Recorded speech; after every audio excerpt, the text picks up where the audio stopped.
नमस्कार, आप देख रहे हैं खबर 12। मैं हूं आपके साथ उन्नति भटनागर। बुलेटिन का आगाज महत्वपूर्ण अपडेट के साथ, जहां आज 3 जिलों के दौरे पर रहेंगे सीएम योगी आदित्यनाथ। मुरादाबाद, रामपुर और मैनपुरी के दौरे पर, जहां थोड़ी देर में मुरादाबाद में प्रबुद्ध जन सम्मेलन को संबोधित करेंगे सीएम योगी।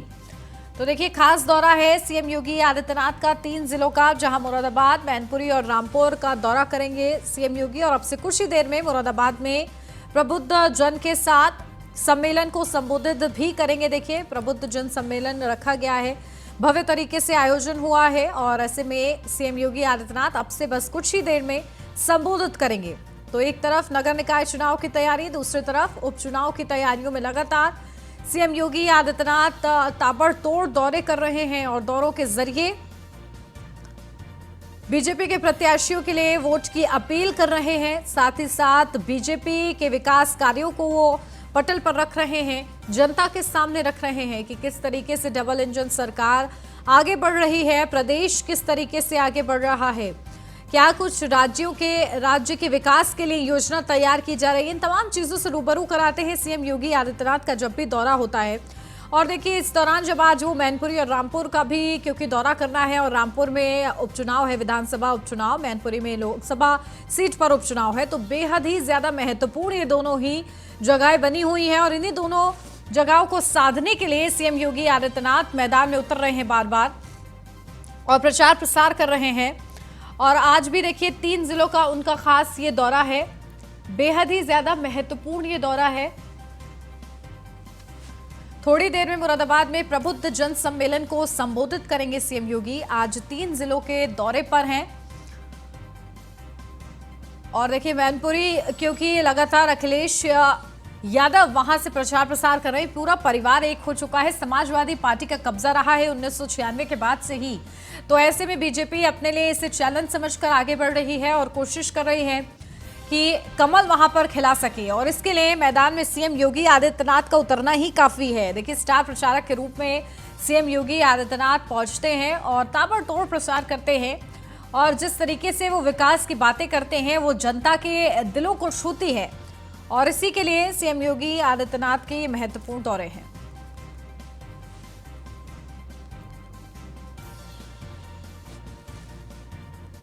बीजेपी प्रत्याशी आकाश कुमार सक्सेना को समर्थन देने वाले पूर्व मंत्री नवाब काजिम अली खान उर्फ नवेद मियां को कांग्रेस ने जैसे ही 6 साल के लिए निष्कासित किया है, तो नवाब काजिम अली खान के बगावती सुर और तेज हो गए हैं। न्यूज वन इंडिया के संवाददाता फहीम खान से खास बातचीत करते हुए उन्होंने कहा कि अब मैं आजाद हूं, स्वार भी लड़ूंगा और चमरोआ भी लड़ूंगा, और आजम को हराने के लिए जो हो सकता है वह मैं करूंगा। और उन्होंने क्या कुछ कहा है, आपको सुनवाते हैं। रामपुर में इस वक्त नए नए घटनाक्रम चल रहे हैं। उपचुनाव रामपुर का बहुत दिलचस्प मोड़ पे आ चुका है। नवाब काजिम अली खां की मैं बात कर रहा हूं आपसे। नवाब काजिम अली खां, जिन्होंने भारतीय जनता पार्टी के प्रत्याशी आकाश कुमार सक्सेना का समर्थन किया था, इसका खामियाजा आज इस रूप में भुगत रहे हैं वो कि उनको 6 साल के लिए पार्टी से निष्कासित किया गया है। इस वक्त मेरे साथ मौजूद हैं नवाब काजिम अली खां उर्फ नवेद मियां, पूर्व मंत्री। उनका एक अपना दबदबा और एक अपना रुतबा रहा है, और नवाब परिवार हमेशा से ही पूरी दुनिया में मशहूर है। आज आपको 6 साल के लिए पार्टी से देखिए, 2 चीजें मैं कहूँगा। आपने कहा समर्थन किया था नहीं, है और रहेगा। और दूसरी बात है खमियाजा, मैं इसे खमियाजा समझता ही नहीं हूँ। ये कोई बड़ी चीज़ नहीं है। ये छोटी मोटी कार्रवाइयाँ मेरे मकसद में कभी रुकावट नहीं पैदा कर सकती। और मैं आज़ाद कल भी था और आज भी हूँ। जो मैंने फैसला लिया था, मैंने और मेरे समर्थकों ने, मेरे लोगों ने, जो हमने मिलकर फैसला लिया था, उस फैसले पे आज भी हम अमल कर रहे हैं और अटल हैं। उसे हमें पीछे कोई नहीं हटा सकता।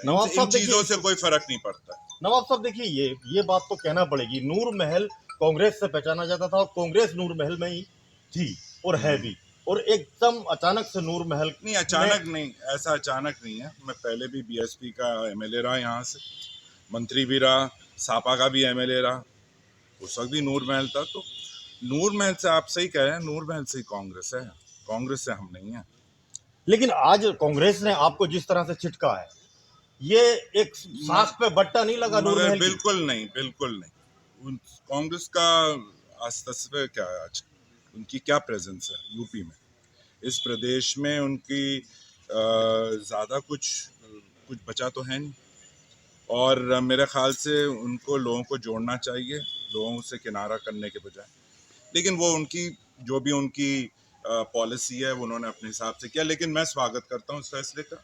मैं आज़ाद हूँ और अब तो मुझे इस बात की भी खुशी है कि अब जो स्वार में उपचुनाव होगा, जिसमें अब्दुल्ला ये आज़म के बेटे को जो सज़ा होगी उसमें उपचुनाव होगा, उसमें तो हम खुलकर काम करेंगे। और उसके बाद जो चमरौवा में उपचुनाव होगा उसमें भी खुलकर काम करेंगे। अच्छा, आजाद रहेंगे या भाजपा में जाएंगे? नहीं, हम जहाँ हैं वहीं रहेंगे, लेकिन हमारा जो मकसद है वो है आज़म उसके परिवार का विरोध करना। आज आजम खान ने नूर महल को लेके, खास तौर से उन किले की दीवारों को लेके बहुत किस्से सुनाए हैं। हाँ। क्या कहना चाहेंगे आप? तो किले की दीवार को तो तोड़ नहीं पाया, उसने कोशिश तो बड़ी करी थी। उसने कलेक्टर को लेटर लिखा था कि किले की दीवार तोड़ो, रजा लाइब्रेरी की बिल्डिंग तोड़ो, इससे धूप रुकती है। आज तक तो वो हुआ नहीं। किले की दीवार तो छोड़िए, इस नूर महल की दीवार को तोड़ने की फिक्र में था। भारतीय जनता पार्टी के 2 प्रत्याशी बार का लगातार मतलब अब से? अरे अब अभी से, लोकसभा इसी उपचुनाव में, और ये दूसरा है दूसरा लगातार। दो बार हो गया, क्योंकि वो भी आज़म के विरोध में था, ये भी आज़म के विरोध में, स्वार भी आज़म के विरोध में होगा, चमरौवा भी आज़म के विरोध में होगा। जब तक इनका परिवार लड़ेगा हम उसका विरोध करेंगे। यानी कि आजम खान से बिल्कुल अदावत 100%। सीधी टक्कर है ये आजम खान से? बिल्कुल। तैयार हैं आप? मैं प्रत्याशी नहीं, ना आज़म प्रत्याशी है, लेकिन लड़ाई तो आज़म से ही रहेगी। और वो भी बार बार मेरा ही जिक्र करता रहता है। उसको खतरा तो हमसे ही है, और किससे खतरा है?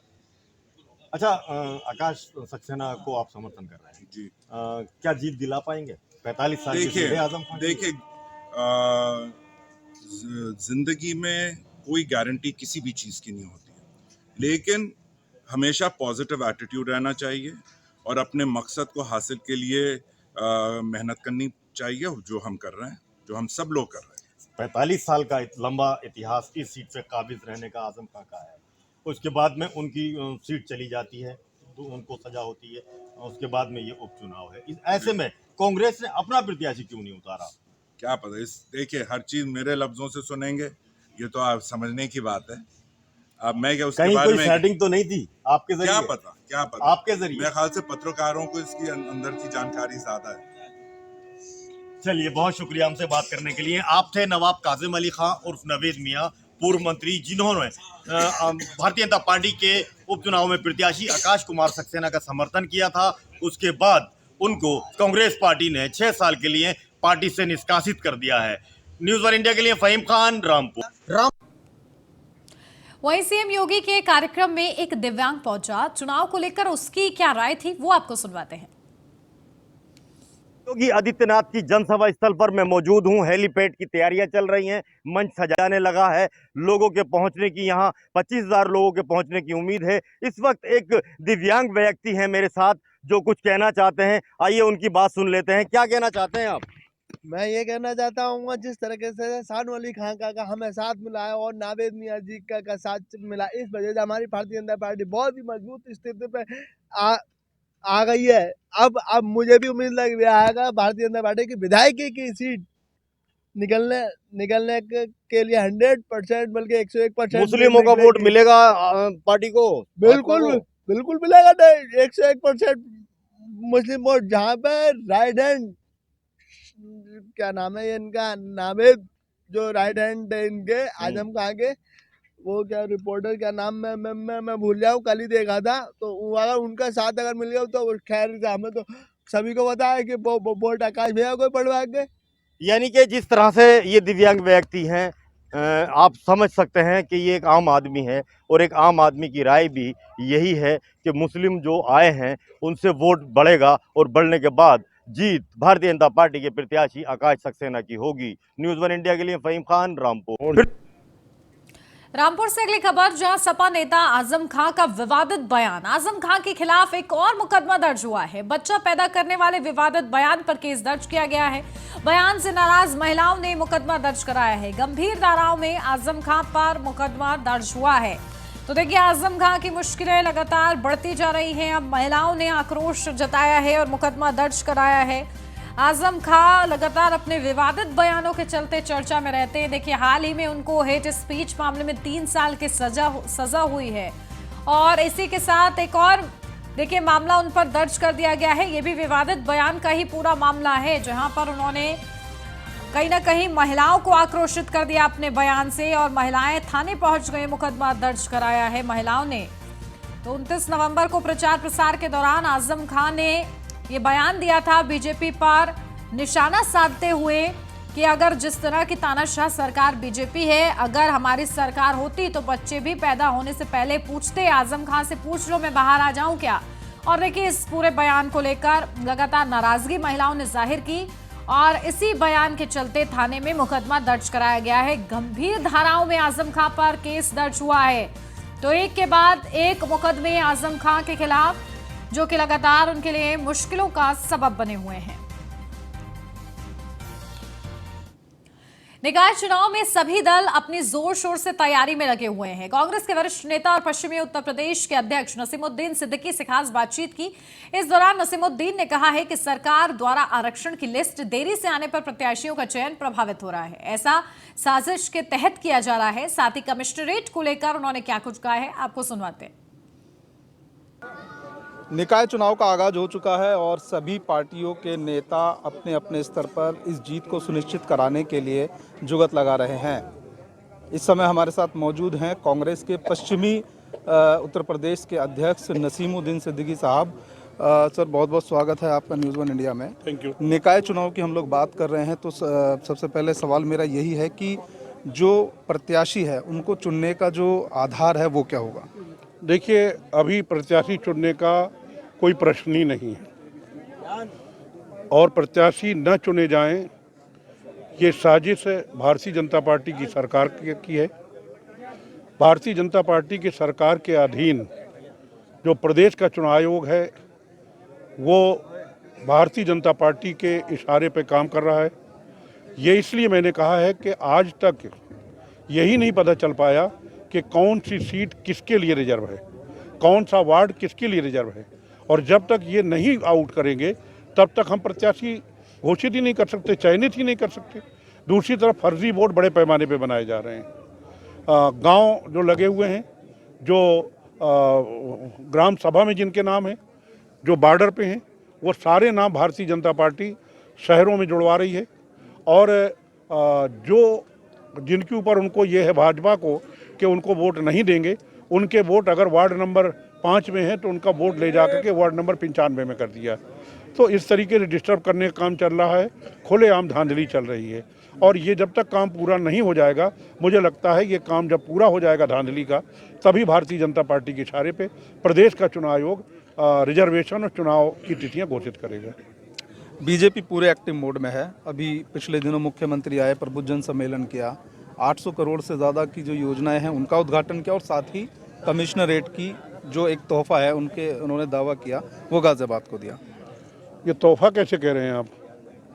जब तक किसी भी चीज़ को देख नहीं लिया जाता तब तक उसको अच्छा या बुरा नहीं कह सकते। तो ना तो हम उसको तोहफा कह सकते, ना तो बुरा कह सकते। अगर वो दे रहे हैं, देखा जाएगा, यहाँ की जनता को अगर सहूलियत मिलती तभी तोहफा माना जाएगा। अभी तोहफा हम नहीं कह सकते। जहाँ तक 800 करोड़ की बात है तो कोई अपनी जेब से थोड़ी दिया है। ये सरकार का पैसा जो है वो जनता का पैसा है, और जनता का पैसा अगर जनता को दिया गया तो कौन सा एहसान किया गया? ये जनता का हक है। जी, भारत जोड़ो यात्रा को लेकर कांग्रेस बहुत उत्साहित है। क्या लग रहा है, कितना फ़ायदा मिलेगा? देखिए साहब, यहाँ फ़ायदा नुकसान का सवाल नहीं। जो देश के टुकड़े करने का प्रयास किया है, और भारतीय जनता पार्टी जात के नाम पे, धर्म के नाम पे, मस्जिद के नाम पे, मस्जिद के नाम पे, और ये जो घिनौनी राजनीति जो हो रही है, इसको जब कांग्रेस पार्टी ने विधानसभा में, लोकसभा में, राज्यसभा में उठाने का प्रयास किया तो उनकी नहीं सुनी गई, कांग्रेस पार्टी के सांसदों की। तो राहुल जी ने फैसला किया कि अब हम देश को टूटने नहीं देंगे, और हम अपनी बात महंगाई जो चरम सीमा में है उसको लेकर के, बेरोजगारी है उसको लेकर के, किसानों की समस्याएं उनको लेकर के, महिलाओं के अत्याचार उनको लेकर के सीधे जनता के बीच में जाएंगे और पूरे देश में पैदल चल करके लोगों को आगाह करेंगे और भाजपा की सत्यता बताएंगे। उसमें भी इनके पेट में दर्द हो रहा है, भाजपा के पेट में। अरे भाई, कह रहे हो कि पद यात्रा नहीं करनी चाहिए, क्यों नहीं करनी चाहिए? अरे वो 3600 किलोमीटर की चल कर रहे हैं, तुम्हारे दम है अगर, तो तुम मुझसे दुगनी 7200 किलोमीटर की करो। क्या बात है भाई? अच्छा, स्थानीय निकाय चुनाव को लेकर जो नतीजे हैं, कितना पक्ष में रहने की उम्मीद है, कितने आश्वस्त हैं? साहब, अभी जब तक रिजर्वेशन नहीं आउट होगा, कोई भी अस्वस्थ या गैर अस्वस्थ नहीं बता सकता है।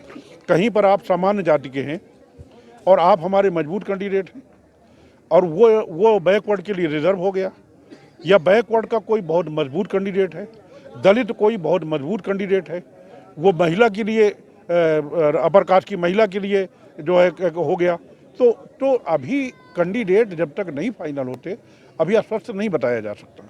जी, तो ये हैं कांग्रेस के वरिष्ठ नेता नसीमुद्दीन सिद्दीकी, जो कि लगातार इस बात को कह रहे हैं कि जो स्थानीय निकाय चुनाव है उनको लेकर जो आरक्षण प्रक्रिया है उसमें बहुत देरी हो रही है, जिसकी वजह से जो प्रत्याशियों का चयन है वो कहीं ना कहीं प्रभावित हो रहा है। साथ ही जो चुनाव की जो तैयारियां हैं उनको लेकर भी जोर शोर से ये लगातार सभाएं कर रहे हैं और अपने जो कांग्रेस पार्टी है उसके पक्ष में माहौल बनाने के लगातार लोगों से अपील कर रहे हैं। गाजियाबाद से यादराम भारती, न्यूज़ 1 इंडिया, गाजियाबाद। आगरा से अब खबर, जहां यूकेजी के छात्र के अपहरण की कोशिश, पुलिस की वर्दी में आए थे अपहरणकर्ता, स्कूल बस रुकवाकर अपहरण की कोशिश की गई। ग्रामीणों ने एक वर्दीधारी को पकड़ा है। पुलिस ने सकुशल बच्चे को छुड़वाया। जहां पिडौरा थाना क्षेत्र के जेएन स्कूल के पास का ये पूरा मामला बताया जा रहा है, जहां वर्दी में अपहरणकर्ता आए और यूकेजी के छात्र को अपहरण करने की उनकी बड़ी साजिश थी, लेकिन ग्रामीणों ने वर्दीधारी को पकड़ लिया। पिडौरा थाना क्षेत्र के जेएन स्कूल के पास का ये पूरा मामला बताया जा रहा है, जहां पर ये नापाक कोशिश की गई। यूकेजी के छात्र का अपहरण करने की कोशिश की गई, वो भी वर्दी में। तो देखिए, आगरा से ये खबर है, जहां यूकेजी के छात्र का अपहरण करने की कोशिश, फिलहाल पुलिस ने सकुशल बचाया है बच्चे को। स्कूल बस रुकवाकर अपहरण की कोशिश की जा रही थी, लेकिन ग्रामीणों की सूझबूझ के चलते यह अपहरण नहीं हो पाया। ग्रामीणों ने एक वर्दीधारी को पकड़ लिया।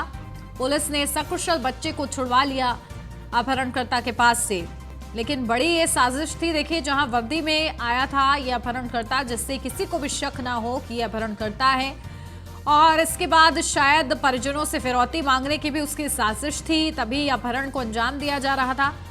लेकिन देखिए, जो पूरा मामला है पिडौरा थाना क्षेत्र के जेएन स्कूल के पास का बताया जा रहा है, जहां स्कूल बस जो होती है उसको रुकवाया गया और उसके बाद छात्र को अपहरण करने की बड़ी कोशिश थी। अपडेट लेते हैं, हमारे संवाददाता संदीप शर्मा हमारे साथ जुड़ गए। संदीप, क्या जानकारी? देखिए, कौन ये वर्दीधारी लोग थे जो वर्दी पहनकर आए अपहरण करने, और ग्रामीणों की सूझबूझ से हालांकि अपहरण नहीं कर पाए हैं, क्या ये पूरा मामला रहा? देखिए, बिल्कुल मैं आपको बता दूं कि ये पूरा मामला आगरा जनपद के थाना पिडौरा क्षेत्र के अंतर्गत का है, जहां पर जेएन स्कूल के पास का ये मामला है, जहां एक 5 वर्षीय बच्चा स्कूल जा रहा था। तभी 2 गाड़ियों में करीब 5 लोग सवार आए, जिसमें एक व्यक्ति वर्दी पहने हुए था, 3 स्टार लगे थे, और उन्होंने उस गाड़ी को रोका, स्कूल वैन को रोका, जिसके बाद जो 5 साल का बच्चा है उसको लेकर वह फरार हो गए। जब ड्राइवर ने जो वैन ड्राइवर था, स्कूल वैन ड्राइवर, उसने इस चीज का विरोध किया, शोर शराबा किया, तो आसपास के लोग वहाँ एकत्रित हो गए और एक वर्दीधारी इंस्पेक्टर, फर्जी इंस्पेक्टर के साथ साथ एक व्यक्ति को भी मौके पर पकड़ लिया है। तो वहीं सूचना पर पुलिस भी पहुंच गई है और जो बच्चा है उसको बरामद करने के लिए पुलिस प्रयास कर रही है। तो वहीं पुलिस का कहना यह है कि इसके पीछे पति पत्नी का विवाद बताया जा रहा है, यानी कि पति और पत्नी का कोर्ट में मामला चल रहा है, जिसको बताया जा रहा है कि पति फर्जी वर्दीधारी को लेकर बच्चे को लेने आया था। बहरहाल पुलिस जांच में लगी हुई है और जो पकड़े गए दोनों आरोपी हिरासत में लिए उनसे पूछताछ कर रही है और जल्द ही बच्चे को बरामद करने की बात कर रही है। जी बिल्कुल, चलिए ठीक है, यानी कि इस पूरे मामले का खुलासा हुआ है और कहीं ना कहीं सूझबूझ के चलते ग्रामीणों के ये अपहरण बचा है। बहुत शुक्रिया संदीप आपका तमाम जानकारी के लिए।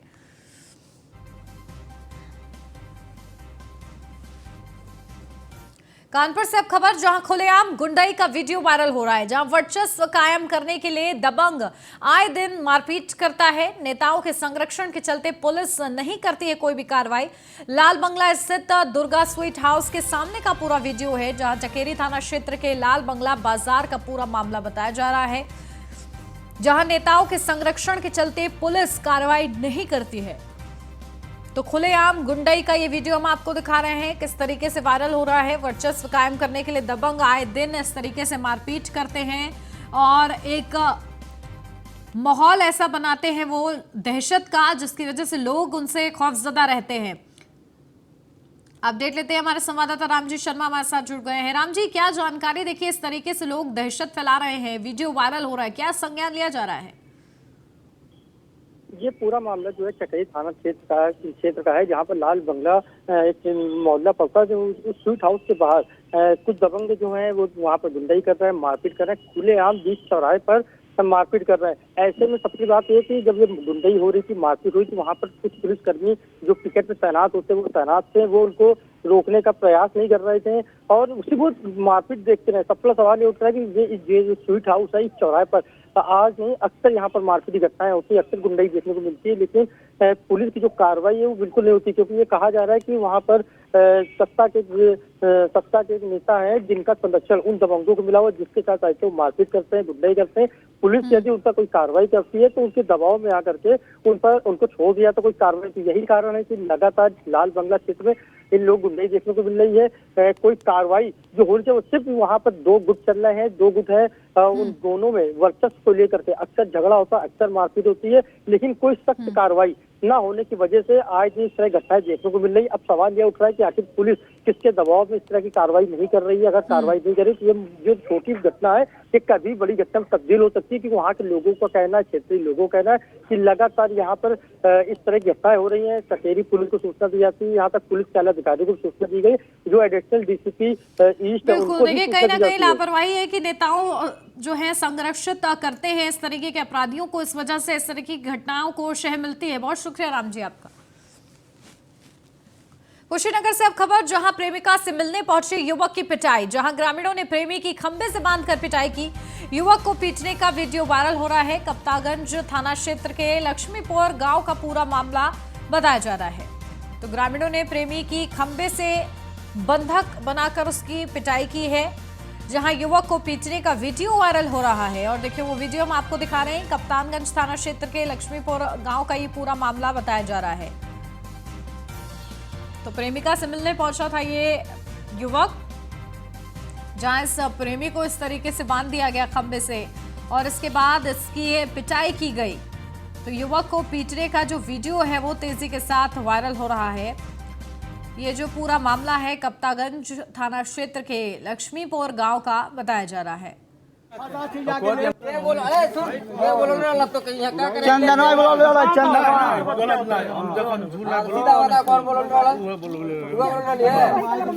बना रहे वो बोल रही है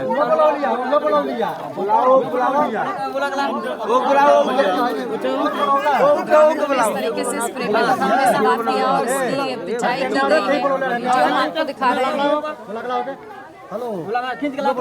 अपडेट लेते हैं, हमारे संवाददाता डीके यादव हमारे साथ जुड़ गए कुशीनगर से। डीके, क्या जानकारी? देखिए, प्रेमी मिलने पहुंचा था प्रेमिका से और इस युवक की पिटाई कर दी गई, क्या ये पूरा मामला? थाना क्षेत्र के लक्ष्मीपुर गांव का मामला है। अपनी प्रेमिका से मिलने के लिए एक युवक गया था और जैसे वो जाकर अभी मिलने का प्रयास मतलब लेकिन उसके पहले ही गांव वाले जान गए और इसको जिस तरह से देखे, किस तरह से बात करके इसकी बिल्कुल निर्ममतापूर्वक इसकी पिटाई की जा रही है। तो कहीं ना कहीं इस तरह से देखते तारीखारी सजा इस युवक को दिया जा रहा है। जबकि चीज बताया भी जा रहा है कि इसकी प्रेमिका इसको फोन करके बुलाई थी और उसके बाद ये लोग इन लोगों को भनक लगी और अभी मिले ही नहीं थे, लेकिन उसके पहले जिस तरह से इसको तारीखारी सजा दिया जा रहा है तो कहीं ना कहीं जो लोग इसकी पिटाई कर रहे हैं तो कानून को अपने हाथ में लेके और इसको जो है कि पिटाई कर रहे हैं। हालांकि इसके लिए पुलिस प्रशासन की जो भी जिम्मेदार थी उनको जो है कि खुद कर लेते, इसके बाद से इसकी जो भी सजा मिलती है जिसके खिलाफ जो भी कार्रवाई होती, लेकिन जिस तरह से कानून को अपने हाथ में लेके इसकी बेनामी की तरीके से पिटाई किए हैं तो कहीं ना कहीं इससे जो है शिक्षा में सवाल खड़ा होता है। दूसरी तरफ बात करें तो पुलिस प्रशासन के लोग जो है कि जब घटना का पता चला है तो 2-3 लोगों को अभी भी पुलिस बैठा के मामले की जांच कर रही है, लेकिन अब तक जो दोषी हैं उनके खिलाफ कार्रवाई नहीं हुई थी। बिल्कुल, चलिए, बहुत शुक्रिया डीके आपका तमाम जानकारी के लिए। आगरा से अब खबर, जहां साइलेंसर से पटाखे की आवाज निकालना युवक को भारी पड़ गया। जहां चौराहे पर बुलेट से पटाखे की आवाज निकाल रहा था युवक, पुलिस ने बाइक को सीज कर लिया है। शमशाबाद थाने के गांधी चौराहे का ये पूरा मामला बताया जा रहा है। अपडेट लेते हैं, हमारे संवाददाता संदीप हमारे साथ जुड़ गए हैं आगरा से। संदीप, देखिए किस तरीके से बाइक को सीज किया गया है, क्या कुछ आगे कार्रवाई की जा रही है?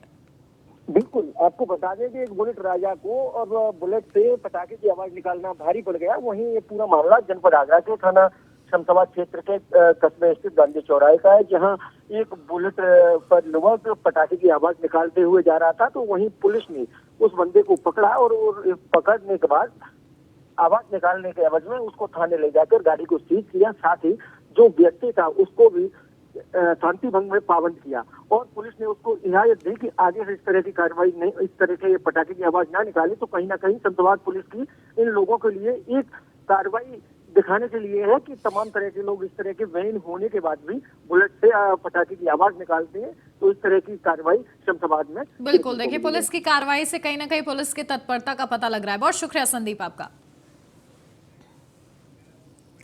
और इसी के साथ इस बुलेटिन में मेरे साथ फिलहाल बस इतना ही। खबरों का सिलसिला आगे भी जारी है, आप बने रहिए न्यूज़ 1 इंडिया।